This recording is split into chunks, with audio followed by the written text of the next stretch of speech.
Hello दोस्तों, स्वागत है आपके अपने यूट्यूब चैनल ऑफिशियल सूरज में। दोस्तों, high court of Jharkhand Ranchi के तरफ से एक बहुत बड़ा रिक्वायरमेंट सामने निकल कर के आ रहा है। दोस्तों, असिस्टेंट और क्लर्क के पदों पर रिक्वायरमेंट सामने निकल कर के आया है 2024 में। दोस्तों, क्या क्या एलिजिबल क्राइटेरिया रखा गया है, कितना क्वालिफिकेशन होना चाहिए, कब इस फॉर्म को भरने का तिथि है और कब अंतिम तिथि है, और कितना फ़ी लगने वाला है, और क्या क्या प्रोसेस है, ऑनलाइन है कि ऑफलाइन है, सारा चीज़ों का मैं डिस्कशन इस वीडियो में देने वाला हूं। बस वीडियो के अंतिम तक आप लोग बने रहेंगे, तभी फुल नोटिफिकेशन को मैं दोस्तों आप लोगों को समझा पाऊंगा। ठीक है, तो चलिए समय को देखते हुए जल्दी से हम लोग वीडियो को शुरू करते हैं।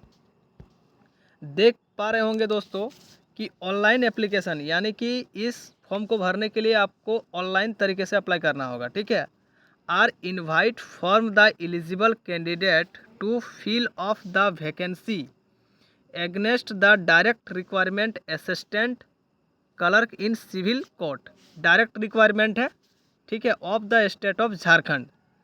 यहाँ पर दोस्तों जितना भी एलिजिबल पोस्ट दिया गया है, मतलब किन किन पदों पर रिक्वायरमेंट निकाला गया है और किस किस कैटेगरी के विद्यार्थी के लिए कितना कितना पद निर्धारण किया गया है, यहाँ पर पूरा इसका डिटेल भी दिया गया है। ठीक है, तो देख सकते हैं टोटल जो रिक्वायरमेंट है दोस्तों वो 410 पदों पर रिक्वायरमेंट सामने निकल कर के आया है, जिसमें से रिजर्व फॉर वोमेन के लिए 14 पद रिजर्व है। ठीक है, और बाकी इन लोगों के लिए 13 है, और गेम और स्पोर्ट्स के लिए एक जो रिक्वायरमेंट है, एक पद जो रिक्वायरमेंट है वो रखा गया है। तो चलिए आइए हम लोग जान लेते हैं कि किस कैटेगरी के विद्यार्थी के लिए कितना सीट रखा गया है। जैसे कि अनरिजर्व्ड कैटेगरी यानी कि जनरल मेल के लिए, ठीक है, 130 पोस्ट है। वहीं वोमेन के लिए 4 पोस्ट रिजर्व रखा गया है। शेड्यूल कास्ट यानी कि एससी के लिए, अनुसूचित जाति के लिए कुल 58 पद है, और वोमेन्स के लिए फिर इसमें भी 4 पद रिजर्व रखा गया है, शेड्यूल कास्ट में भी। फिर शेड्यूल ट्राइब यानी कि अनुसूचित जनजाति, जिसको हम लोग एसटी बोलते हैं, उसके लिए कुल पद 143 है। वहीं अनुसूचित जनजाति महिलाओं के लिए 5 पद रिजर्व रखा गया है, आरक्षण में रखा गया है।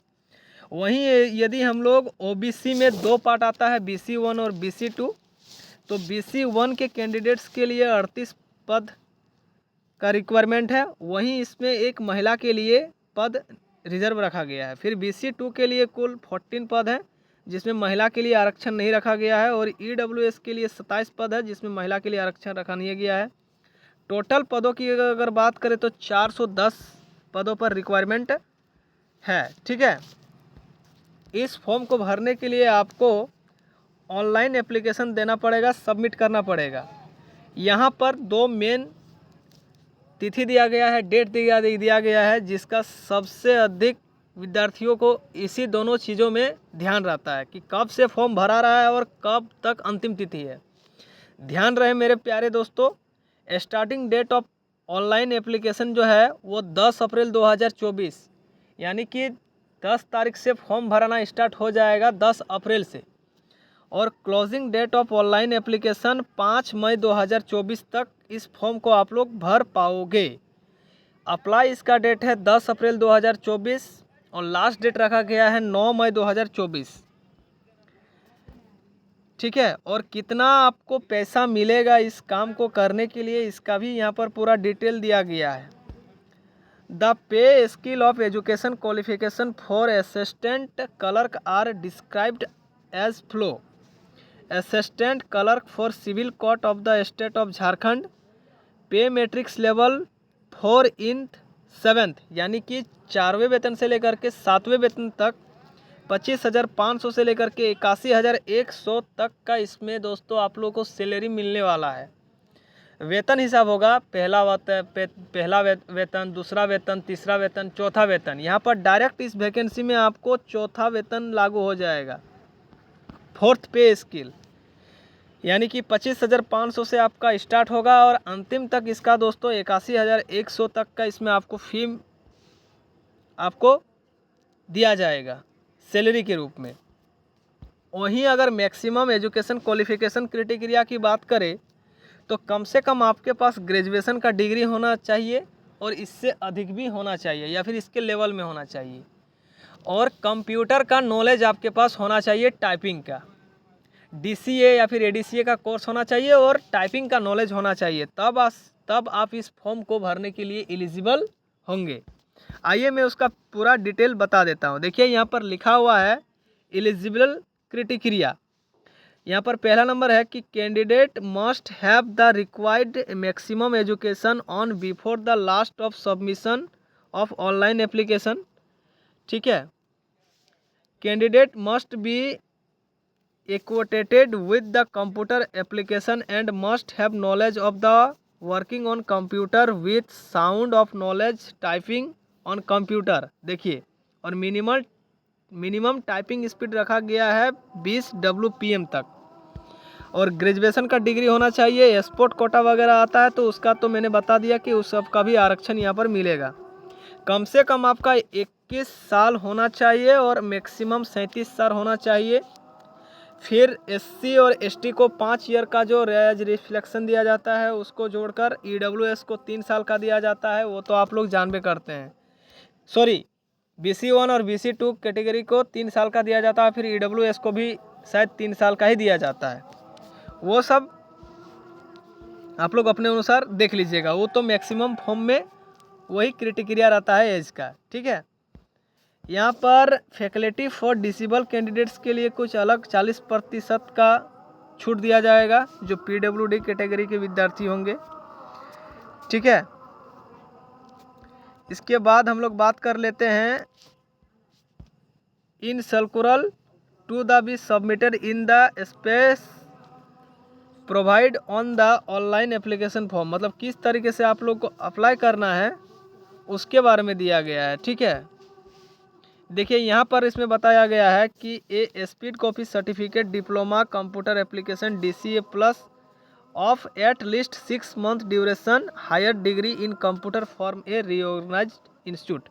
कम से कम आपके पास ग्रेजुएशन का डिग्री होना चाहिए और मैक्सिमम DCA प्लस का डिग्री होना चाहिए, कम से कम 6 मंथ का। 1 साल का ADCA का होता है, DCA 6 मंथ का होता है। यदि आपके पास 6 मंथ का भी कंप्यूटर का डिग्री है, सर्टिफिकेट है, तो वहाँ पर आपको अपलोड खोजा जाएगा। ठीक है, और ग्रेजुएशन का मार्कशीट खोजा जाएगा। बाकी और जो ज़रूरी चीज़ें हैं उसके बारे में मैं बता दे रहा हूँ। EWS सर्टिफिकेट चाहिए, BC1 BC2 का जाति चाहिए, और SC और ST कैंडिडेट्स के लिए आवासीय प्रमाण पत्र और जाति चाहिए, जिसको हम लोग कास्ट सर्टिफिकेट बोलते हैं। वो अभी हर एक कंपटीशन फॉर्म में बताया गया है। Document name, document size, document format वगैरह यहाँ पर सब कुछ दिया गया है। सबसे पहले आप लोगों को फॉर्म भरते समय एक फ़ोटो चाहिए जो कि कलरफुल होना चाहिए। ठीक है, एप्लीकेंट का जो 10 KB से लेकर के 50 KB मैक्सिमम होना चाहिए और JPG या फिर JPEG फॉर्मेट में होना चाहिए। फिर दूसरा नंबर में एप्लीकेंट का सिग्नेचर होना चाहिए, वो 10 KB से लेकर के 50 KB तक मैक्सिमम आप दे सकते हो। वो आप लोगों का JPG या फिर JPEG साइज़ का होना चाहिए। वहीं दोस्तों स्कैन सर्टिफिकेट ऑफ एप्लीकेंट, ठीक है, जो भी आपका सर्टिफिकेट्स है ग्रेजुएशन का, वो 100 KB से लेकर के 200 KB तक का अपलोड होना चाहिए, JPG या फिर JPEG फॉर्मेट में होना चाहिए। ठीक है, इसके बाद एग्ज़ामिनेशन फ़ी की अगर बात करें दोस्तों तो 500 फ़ी रखा गया है अनरिजर्व्ड कैटेगरी के विद्यार्थियों के लिए, EWS कैटेगरी के विद्यार्थी के लिए, BC1 कैटेगरी विद्यार्थी के लिए, BC2 कैटेगरी विद्यार्थी के लिए 500 रुपया का फ़ी यहाँ पर रखा गया है। 500 रुपीज़ फ़ी रखा गया है। वहीं 150 रुपया यानी कि 125 rupees only for SC and ST categories विद्यार्थी के लिए फ़ी रखा गया है। SC और ST कैटेगरी विद्यार्थी के लिए 125 रुपया का फ़ी रखा गया है और जनरल EWS BC1 और BC2 कैटेगरीज विद्यार्थी के लिए 500 रुपया का फ़ी रखा गया है। Persons with disability will be expended from the examination fee. ठीक है, और details with regard to payment of fee आप लोग payment option will be debit card, credit card, UPI या फिर नेट बैंकिंग से आप लोग फ़ी को आराम से दे पाओगे। Not fee once paid will be not refunded in any circumstances, यानी कि एक बार पे करने के बाद पूरा दोबारा आपको पेमेंट रिसीव नहीं होगा। ठीक है, यहाँ पर इम्पोर्टेंट्स कुछ दिया गया है। Online application is to be filled in English only, जो आप लोग ऑनलाइन करोगे उसको सिर्फ इंग्लिश ब्लॉक लेटर से ही फिल करना है। किस तरीके से अप्लाई करना है उसके बारे में दिया गया है। ठीक है, यहाँ पर बताया गया है कि the candidates must write his her name, date of birth, father name, ठीक है, strictly as the given matric calculation TET certificate, 10th certificate के अनुसार, यानी कि 10वीं के मार्कशीट के अनुसार अपना नाम, अपना पिता का नाम, डेट ऑफ बर्थ, माता का नाम, ठीक है, डेट ऑफ बर्थ वगैरह सब 10वीं के मार्कशीट के अनुसार भरना होगा आप लोगों को। यहाँ पर और एक चीज़ दिया गया है, ठीक है, the appointment will be made of strictly from the panel of successfully candidates referred on this basis merit।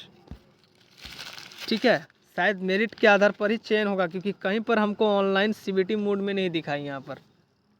ठीक है, the decision of the court of requirement shall be final and beginning and no communication shall be intricate in this regard by order of SD registered general. देखिए यहाँ पर signature वगैरह किया हुआ है।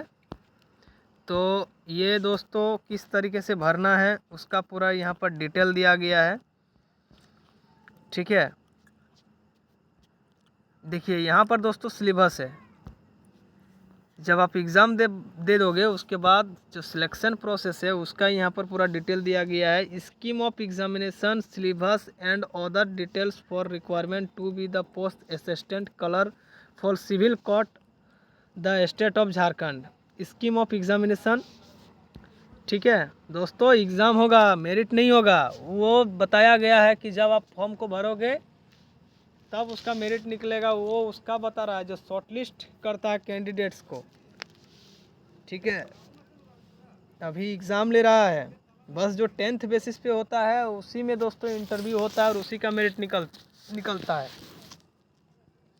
आप लोग का दोस्तों रिटेन टेस्ट होगा 90 मार्क्स का, जिसमें से ड्यूरेशन ऑफ द टेस्ट होगा 2 hour additional time and 20 minutes for each hour will be provide to the candidates, ठीक है, belonging to the person with disability criteria, मतलब उन लोगों को थोड़ा 20 मिनट ज़्यादा टाइम दिया जाएगा।